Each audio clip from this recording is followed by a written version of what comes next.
بسم الله الرحمن الرحيم.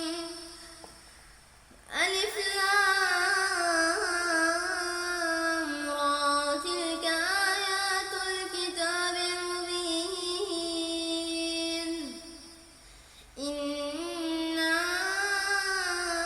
أنزلناه قرآنا عربيا لعلكم تعقلون. نحن نقص عليك أحسن القصص بما أوحينا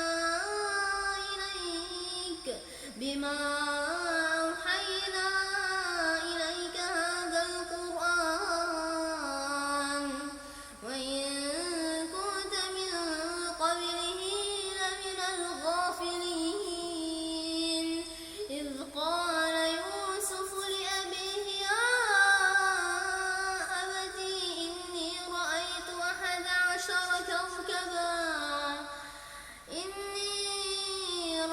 أحد عشر كوكبا والشمس